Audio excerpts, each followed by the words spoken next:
अब हम लोग बातचीत करते हैं कार्बोक्सिलिक एसिड के रिएक्शन के बारे में। कार्बोक्सिलिक एसिड के रिएक्शन को याद करने का तरीका कुछ अलग तरीके से हम लोग प्लान कर लेते हैं। कार्बोक्सिलिक एसिड में पहली रिएक्शन होगी OH बॉन्ड को टूटने की वजह से, दूसरी रिएक्शन होगी OH ग्रुप को निकलने की वजह से। पहली रिएक्शन होगी O और H के बीच के बॉन्ड को टूटने की वजह से, और दूसरी रिएक्शन होगी पूरे OH ग्रुप को निकलने की वजह से, और तीसरी रिएक्शन होगी C डबल बॉन्ड O पर, चौथी रिएक्शन होगी पूरे COH ग्रुप पर, पांचवी रिएक्शन होगी C और C के बॉन्ड टूटने की वजह से, और छठवीं रिएक्शन होगी C कार्बोक्सिलिक एसिड के C से H के निकलने की वजह से, यानी कार्बोक्सिलिक एसिड के अल्फा कार्बन से हाइड्रोजन निकलने की वजह से। अब कैसे हम आइडेंटिफाई करें रिएजेंट को, कैसे हम याद करें रिएजेंट्स को? तो हम ऐसे याद करते हैं कि अगर हम कार्बोक्सिलिक एसिड को किसी भी बेस के साथ रिएक्शन कराएंगे तो सॉल्ट बनेगा। फॉर एग्जांपल, अगर एसिटिक एसिड को NaOH के साथ रिएक्शन कराएं तो सोडियम एसीटेट बनेगा, अमोनिया के साथ कराएं तो अमोनियम एसीटेट बनेगा। हाँ, थोड़ा हीट कर देंगे तो अमाइड बन जाएगा, और अगर किसी डिहाइड्रेटिंग एजेंट के प्रेजेंस में हीट कर देते हैं तो साइनाइड बन जाएगा। अमाइड में से वाटर निकल के साइनाइड का फॉर्मेशन हो जाएगा। क्योंकि हम लोग ऑलरेडी जानते हैं कि साइनाइड का हाइड्रोलिसिस करने पर कार्बोक्सिलिक एसिड बनता है। तो अगर हम कार्बोक्सिलिक एसिड को कैल्शियम हाइड्रोक्साइड के साथ रिएक्शन कराएं तो कैल्शियम कार्बोक्सिलेट बनेगा। जैसे अगर एसिटिक एसिड है तो कैल्शियम एसीटेट बनेगा। और अगर उसका डिस्टिलेशन करता हूं, मैं स्ट्रांगली हीट करता हूं, तो कैल्शियम कार्बोनेट रिमूव हो जाएगा एज ए सॉल्ट और हमें कीटोन का फॉर्मेशन होगा। और कार्बोक्सिलिक एसिड को अगर मैं रिएक्ट करता हूं ग्रिनार्ड एजेंट के साथ तो यहां भी एल्केन का फॉर्मेशन होगा।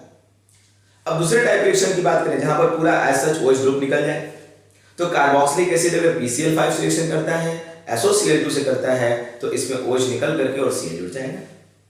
और ऐसी रिएक्शन जो C डबल बॉन्ड O पे होता है, तो कार्बोक्सिलिक एसिड की रिएक्शन अगर मैं अल्कोहल के साथ करता हूं H+ के प्रेजेंस में, सल्फ्यूरिक एसिड के प्रेजेंस में, तो एस्टर का फॉर्मेशन, एस्टेरिफिकेशन, ये है तो C डबल बॉन्ड O पे होने वाली रिएक्शन।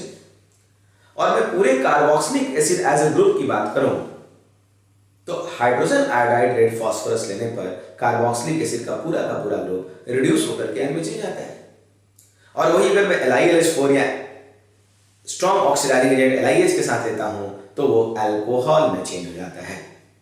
ध्यान रखना है, अगर कार्बोक्सिलिक एसिड के CC बॉन्ड को ब्रेक करना हो, कार्बोक्सिलिक एसिड का पूरा ग्रुप निकलना हो, तो हम डीकार्बोक्सिलेशन कर सकते हैं सोडा लाइम के प्रेजेंस में। जब कार्बोक्सिलिक एसिड सोडा लाइम के साथ NaOH और कैल्शियम ऑक्साइड के साथ रिएक्ट करता है तो CO2 मॉलिक्यूल रिमूव करके एल्केन का फॉर्मेशन होता है। याद रखें, जितने कार्बन की आप एसिड लोगे उससे एक कम कार्बन का एल्केन मिलेगा। और ये डीकार्बोक्सिलेशन में इंटरमीडिएट हमेशा कार्बन आयन होता है, इसलिए जितना स्टेबल कार्बन आयन होगा उतना तेज डीकार्बोक्सिलेशन होगा। और यही कारण है कि किसी भी कार्बोक्सिलिक एसिड के अगर बीटा पोजीशन पे कीटोन हो तो उसका डीकार्बोक्सिलेशन करने के लिए सोडा लाइम लेने की भी जरूरत नहीं है, बस स्ट्रांगली हीट कर दो तो डीकार्बोक्सिलेशन हो जाता है, बिकॉज कार्बन आयन इसका बहुत ही ज्यादा स्टेबल है। तो यहां एक और कॉन्सेप्ट मिलता है कि किसी भी मॉलिक्यूल का अगर किसी भी कार्बोक्सिलिक एसिड का आप डीकार्बोक्सिलेशन करते हो तो जितना बढ़िया कार्बन आयन बनेगा, जितना कम से कम कार्बन रहेगा, उसका डीकार्बोक्सिलेशन उतना ही स्ट्रांग होगा।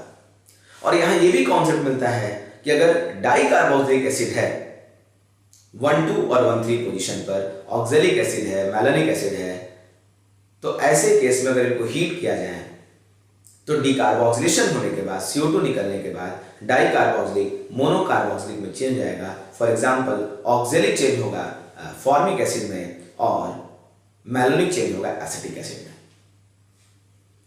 अगर ऐसी कोई डाइकार्बोक्सिलिक एसिड हो जिसमें कार्बोक्सिलिक ग्रुप 1,4 पोजीशन पे है या 1,5 पोजीशन पे है, तो उसको हीट करने पर डीकार्बोक्सिलेशन नहीं होगा, बिकॉज कार्बन आयन स्टेबल नहीं है, नेगेटिव चार्ज रेडियस स्टेबलाइज नहीं है। उसका अगर डीकार्बोक्सिलेशन करना होगा तो सोडा लाइम लेना पड़ेगा। हाँ, उनको डीकार्बोक्सिलेशन करने पर साइक्लिक एनहाइड्राइड का फॉर्मेशन होगा ड्यू टू डिहाइड्रेशन।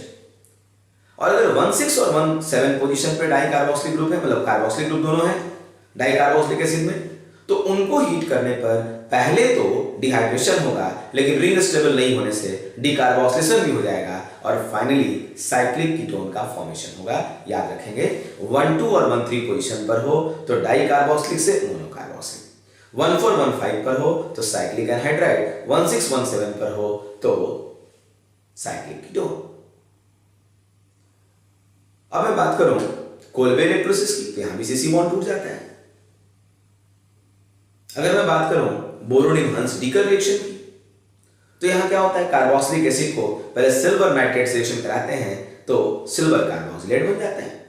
फिर ब्रोमीन कार्बन टेट्राक्लोराइड सनलाइट में रिएक्शन करा देते हैं तो एल्किल ब्रोमाइड का फॉर्मेशन हो जाता है, या सीसी बॉन्ड का क्लीवेज हो जाता है। कार्बोक्सिलिक एसिड जितने कार्बन की होगी उससे एक कम कार्बन का एल्किल ब्रोमाइड बन जाएगा। हाँ, ये रिएक्शन अगर आप आयोडीन के साथ कराते हैं तो आयोडीन के साथ कराने पर एल्किल आयोडाइड मेजर नहीं होता, एस्टर मेजर प्रोडक्ट होता है। अगर मुझे एल्किल आयोडाइड बनाना है तो लेड टेट्राएसीटेट साथ में लेते हैं, इस रिएक्शन को सिमोनी रिएक्शन कहते हैं। और अगर मुझे कार्बोक्सिलिक एसिड के अल्फा पोजीशन का H निकाल के Br जोड़ना होगा तो मुझे रिएक्शन करानी होगी ब्रोमीन के साथ रेड फास्फोरस के प्रेजेंस में। ये अपने आप में बहुत ही यूनिक रिएक्शन है। इस रिएक्शन को हेल-वोल्हॉर्ड-जेलेंस्की रिएक्शन कहते हैं।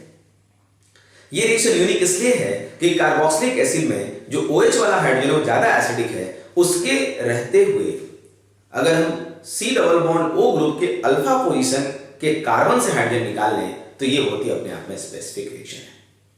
कार्बोक्सिलिक एसिड का रिएक्शन इंपॉर्टेंट रिएक्शन है अनईस्टर्ड सिंथेसिस। जब हम कार्बोक्सिलिक एसिड को पहले SOCl2 से रिएक्शन करा के फिर डाइएजोमीथेन से रिएक्शन कराते हैं और जब हाइड्रोलिसिस करते हैं तो जो कार्बोक्सिलिक एसिड का CC बॉन्ड है, पांचवें टाइप वाला जो बॉन्ड है CC बॉन्ड, वो बॉन्ड टूट करके वहां CH2 इंसर्ट कर जाता है और जितने कार्बन की कार्बोक्सिलिक एसिड होगी उससे एक ज्यादा कार्बन का कार्बोक्सिलिक एसिड मिल जाता है, जैसे पेंटेनोइक हेक्सेनोइक बन जाएगा। याद ये भी रखना है कि इस रिएक्शन में इंटरमीडिएट के रूप में कीटीन का फॉर्मेशन होता है। और अगर मैं कार्बोक्सिलिक एसिड को हाइड्रोजोइक एसिड के साथ रिएक्शन करा दूं सल्फ्यूरिक एसिड के प्रेजेंस में तो 1 डिग्री अमाइन का फॉर्मेशन होता है और नाइट्रोजन निकलता है, CO2 रिमूव होता है। इस रिएक्शन को स्कीमेट रिएक्शन बोलते हैं। कार्बोक्सिलिक एसिड हाइड्रोजोइक एसिड के साथ सल्फ्यूरिक एसिड के प्रेजेंस में रिएक्शन करे तो 1 डिग्री अमाइन का फॉर्मेशन होता है। इस रिएक्शन में नाइट्रीन एज इंटरमीडिएट बनता है और आपको याद रखना होगा कि नाइट्रीन जो एज इंटरमीडिएट बनता है वो थोड़ी देर के बाद एल्किल आइसोसाइनेट इंटरमीडिएट में कन्वर्ट हो जाता है। इसलिए इस रिएक्शन में आप एल्किल आइसोसाइनेट को भी इंटरमीडिएट लिख सकते हो। अब एसिड के डेरिवेटिव्स के कुछ रिएक्शंस हम बात करें, इंपॉर्टेंट रिएक्शंस। तो स्कीमेट रिएक्शन के तर्ज पे एक रिएक्शन है कर्सियस रिएक्शन। अगर हम एसिड के हेलाइड को एसिल हेलाइड को एसिटिल हेलाइड को RCOCl को सोडियम एजाइड के साथ Na-N3 के साथ रिएक्ट कराएं तो यहां भी 1 डिग्री अमाइन बनता है, यहां भी CO2 रिलीज होता है, N2 रिलीज होता है और NaCl का फॉर्मेशन होता है। इस रिएक्शन में भी नाइट्रीन बनता है और यहां भी एल्किल आइसोसाइनेट होता है। पूरी मैकेनिज्म दोनों एकदम सिमिलर है। और अगर मैं अमाइड की रिएक्शन ब्रोमीन के साथ KOH के प्रेजेंस में कराऊं तो 1 डिग्री अमाइन बनता है, पोटेशियम कार्बोनेट बन जाता है बिकॉज यहाँ KOH है तो CO2 नहीं फाइनली फॉर्म होगा, वो सॉल्ट बना लेगा, K2CO3 का फॉर्मेशन हो जाएगा। इस रिएक्शन को हाफमैन ब्रोमामाइड रिएक्शन बोलते हैं बिकॉज यहाँ ब्रोमामाइड इंटरमीडिएट है जो बाद में इंटर कन्वर्ट होकर के एल्किल आइसोसाइनेट में कन्वर्ट हो जाता है। यहाँ ध्यान देना है कि इस एक रिएक्शन में 4 मोल ऑफ KOH कंज्यूम होता है और ये भी यहाँ ध्यान देना है कि नाइट्रीन यहाँ पर इंटरमीडिएट नहीं बनता है। और यहाँ पर यह भी ध्यान देना है कि जब अमाइड प्राइमरी अमाइन में चेंज होगा तो उसका एक हाइड्रोजन बेस से आएगा और एक हाइड्रोजन वाटर से आएगा। अमाइड वाले जो NH2 के जो 2 हाइड्रोजन हैं वो यहाँ पर RNH2 में मानी अमीन में वो दिखाई नहीं पड़ेंगे। अगर मैं गैब्रियल थैलामाइड रिएक्शन याद करूं तो थैलामाइड की रिएक्शन सबसे पहले बेस से कर देते हैं, H निकल के ब्रोमीन जुड़ जाता है ब्रोमीन से रिएक्शन कराने पर, और फिर एल्किल लाइट लेने पर वहां R जुड़ जाता है नाइट्रोजन पर और हाइड्रोलिसिस करते हैं तो 1 डिग्री अमाइन और थैलिक एसिड का फॉर्मेशन होता है।